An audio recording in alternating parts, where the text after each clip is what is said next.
I don't know what I'm doing. Is this even recording? Okay, I think I'm live. Right, please forgive the jankiness. Right, let me just get right into it then. What you see in front of you is a series of words that I'm going to try and use to explain my experience. Now, if I start with the, I really hope you can see this, my screen. The center few here, I'll highlight them. These are the human aspects that I call. Now, you'll be familiar with lots of words that I've been using, like the self, the body, the mind, the soul, um, stuff like this. So these are attempts at explaining how I phase between different states of being. And with absorbing lots of discussions about the concept of self, the ego, who am I, what is everything, and making distinctions between different components of my experience, whether I'm in a state of the body where I'm eating something and the sensations are taking over, and maybe I momentarily lose myself in that I lose some form where I find myself slouching forward. Maybe I'm eating messily and I forget myself. I'm going to stop doing this. Uh, and what does that mean? Like when people say stuff, it's like, don't forget yourself. Or, oh God, there's so many. None really come to mind immediately.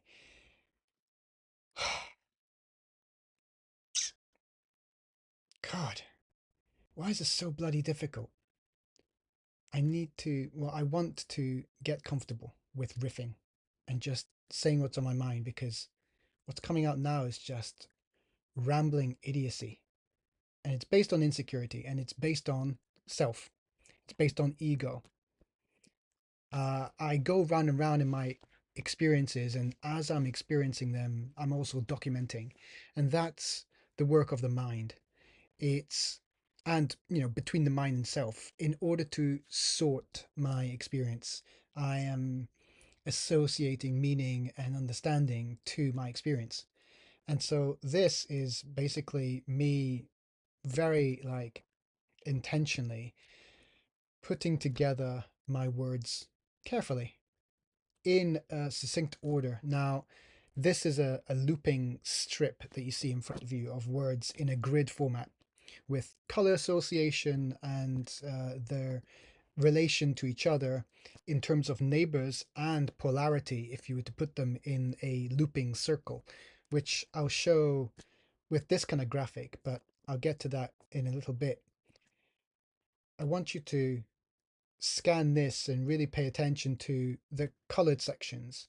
And they are the kind of, let's call them the primary parts. I've given them a name.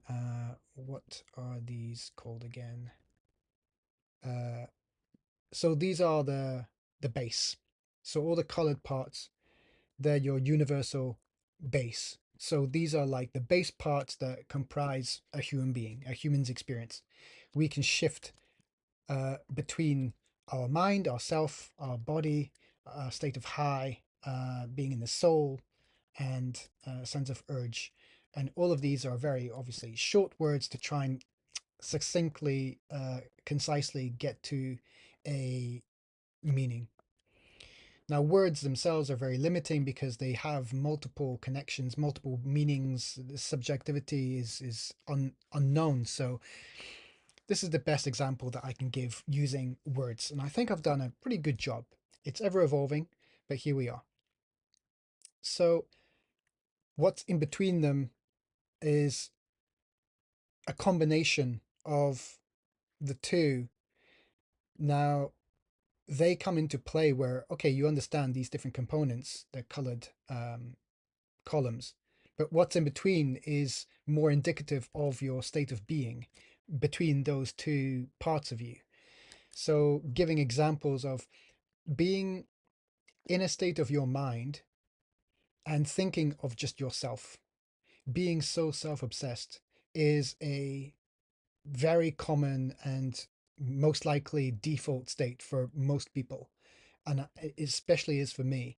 This is basically where we live. Like we live in our minds, thinking of ourselves all the time, and momentarily.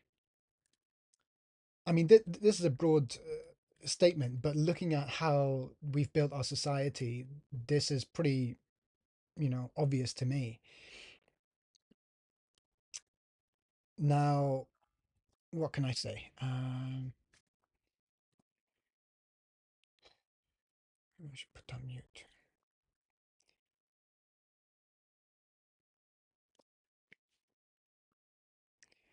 Yeah, losing my train of thought. Um, Being conscious of yourself and having those emotions come up, the the things that inhibit you from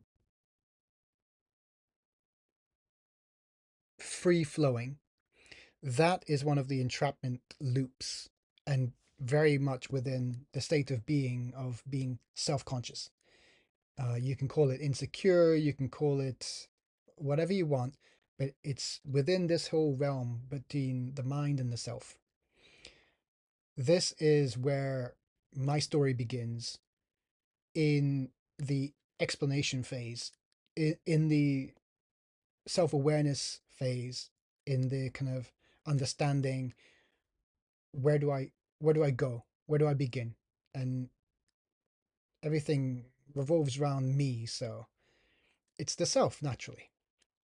And as I explore outwards through the body, I get in touch, I connect with my senses. And if I'm, as an example, out in nature, which I absolutely love, that's a portal where I can lose myself momentarily. Now, especially if there's no people around, amazing. If there's animals around for me to get distracted with, amazing. Um, what was I doing here? Okay, maybe I'll switch to this. Everything is like constantly being updated, and I'm finding technical ways to try and sync the words in the Google Sheet to. Um, Here I'm using Illustrator, but I also can use Figma. So I want to link up the words so that when I update them one place, it syncs across, because I'm sick of making the changes and shifting things around. So this is outdated, but you get the general idea of it. All the words have different like feelings and textures and qualities to them, and you can attribute that to a like more of a personality, more of a persona, if you will, which plays well if you're trying to build a story. Because when you try and use more abstract terms, um, it's not so easily relatable. It might be better for um, people who are more of the mind and less of the self, less of the story, and yeah, whatever. Here, let's stick to the human side. So as we arrange them in a circular pattern, now we can see relations with polarities, how they sit opposite each other, and they have a relation. It's not necessarily the opposite of what we consider as a duality of like good and bad or black or white. It's not. It's not like that. It's not so straightforward. There are different polarities of quality of archetype. Doesn't mean opposite. It does usually mean, however, that they have a inherent, like, stronger relationship, in that, let's say self and source here, or form and love. How the polarity usually means that in order to get over um, struggles of the self, struggles of the ego, it usually involves words of wisdom and love. and speaking and behaving and you know projecting from the soul, from a place of love. So things like give more than you take, that comes to mind. And so that has a relationship in wordplay. And all of these, the objective really is to create a map of the human experience, and remind ourselves to not be enthralled in our default state, that there is a whole spectrum of experience that's possible, and that we can confirm with ourselves, if we choose to, through awareness, that we shift between different states of being, and they sit around different archetypes. And if we were to be more of, more of love, more of soul, next to being of self and form, we would become that over time. It can be instantaneous, or it can be a hard slog. This life is like, we are both gods manifesting whatever we want, and also a spoilt child who has no idea, or values everything and nothing, and is always at the crossroads with so much choice, and so many people telling them what they can and can't do, or limitations, and indoctrinating them in particular forms of belief and thinking. And that's all like the stories that we tell. It's all building the sense of self. I mean, I'm obviously no spiritual mystic or whatever, but I've absorbed videos from all walks of life. If you were to look at my YouTube record, uh, it's crazy, and I've given myself the privilege of time to soak up all this information and wisdom from around the world, and that's what's led me to building this. I've just been compelled to understand and to communicate what I've realized, what I've seen, the patterns that emerge, and the relevance of how that plays into everyone's lives, because we're all human. We all share these same qualities, all of these colors. We dip in and out of all of them, all throughout the time, all throughout the days. We just don't recognize them. We're not aware of it. We always come back to our default. And in this day and age, it's of the ego, it's of the self. And going into the future, it's going to need quite big shifts in our mindset, which is very obvious that it has been in full swing for a while. So if you're late to the game, well, there is no late, there's only now. So here, as much as I ramble and waffle and struggle to get to the point, struggle to learn how to communicate, how to be a good educator, so to speak, how to yeah, do all this. It's part of the journey, and people are also saying that that's what people want to see. You just have to get good at it. So there is a big difference between, because self and form is bunched up, right? And this is kind of what's confusing. Form is, I think, the thing that we value objectively, right? We are very pleased with form and with function.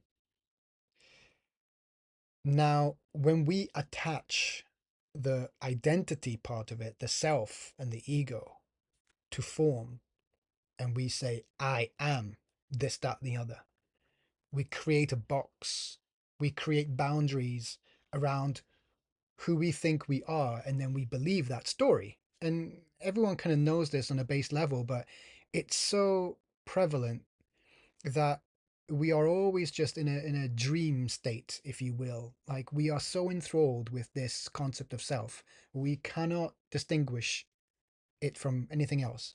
That's why you've got to be you've got to use the true like awareness of who you are beneath the self, take a step back and observe the different components happening at the same time, and then be able to know where those boundaries are, you know, and test them. Know that you are not that. You're not the dream. You're not the story. You're not the self. That's a component of you. You are also this and this and this and this. And when you understand that, you can start the journey of dipping in and out of these, alter states, alter personas, if you will.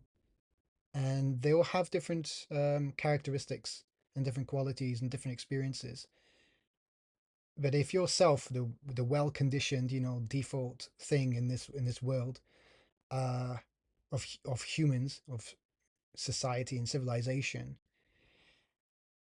we have put so much value and weight and importance in form that we have lost ourselves in it. And our mind is an obsessive machine that is a supercomputer, a biological supercomputer, if you will, right? And we know this. Um, and I feel like it is more of the masculine side, whereas the other side here, so the left hemisphere, if you were to look at this as a top down, I've intentionally, oriented it in this fashion that life and will seem to be more neutral. So I put them in the middle. And so the left is more masculine and the right is more feminine. The right is more creative. The left is more analytical. Things like that. So the relation is important because once you see different patterns, things just become a lot clearer and a lot simpler because you just have to, instead of like trying to extrapolate so much, you can allow pure observation of what is in both your internal subjective experience as a careful, you know, observer, as conscious awareness. In a spiritual sense, you can watch all this happen within you. Don't just take my word for it. Or, you can be more analytical and think about it philosophically and intellectually and logically and look at my attempts at formatting language for you and graphics and stuff like that. But I mean, I've been a designer. These are my skills. These are my strengths, to visually represent and communicate effective ways of understanding.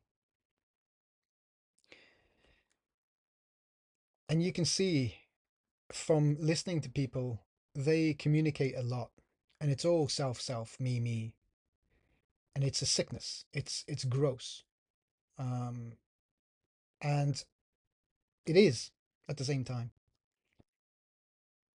So how do you keep a balance, and how do you better yourself in a way that you want? Well, for me, it's been taking a massive step back from greater expectations and so many things. I just sought peace, and I spent a great deal of time working on this. And it's ever evolving, but it's come to the point where this is all I want to do. I want to just get this kind of stuff out into the world and talk about it. And I work so much better when I'm communicating with people, when they ask me good questions, and I just, you know, off the cuff, in a flow state, not necessarily in a flow state, actually. Just my mind is able to put stuff together, and anyway.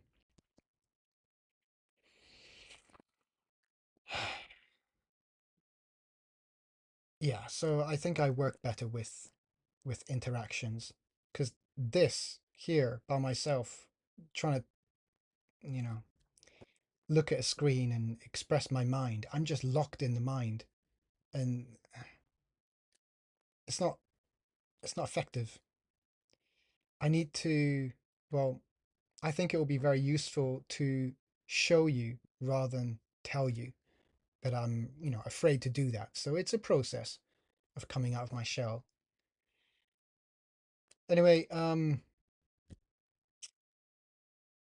mean, I had no intention or expectation of what this video was going to be.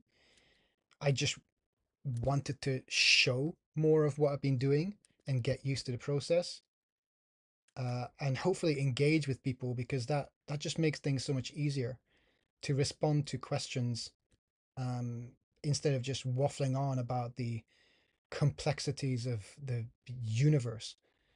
Because you know so many of these like wise, sayings and philosophies and trains of thought, all like this is a, a a a compass, a map. It, for me anyway, I can overlay this on top of absolutely anything and make sense of it, and I have been, and it's full circle. This is pulling the information in and arranging it in a fashion that it makes sense to me, and I can then use it to pursue whatever I want. And what I want right now is to stress how critical it is, I believe, for humanity to understand where you are in any place in time in your life, your perspective, your mindset. Observe all of these things as much as you can within your experience, and then let's talk about it, essentially. Because yeah, this is the most sense that I've ever come across, and it's a combination of uh, everything that I've come across. It all seems to fit and make sense without it being subjective. It's not my point of view, it's the collective arrangements of common understanding. It's just I've never seen anything like this before, where people use language of words, of verbal communication, as well as with graphics in a, yeah, in a super concise way. And I hope that just this gets better and better, and I won't need to talk, because the more I talk, the more I'm trapped in my own self and mind experience.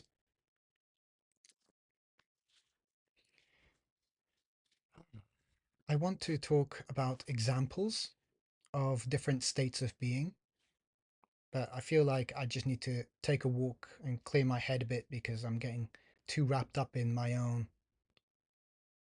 mm, whatever, like resistances. And it's constantly there, but I'm trying to break out of that pattern.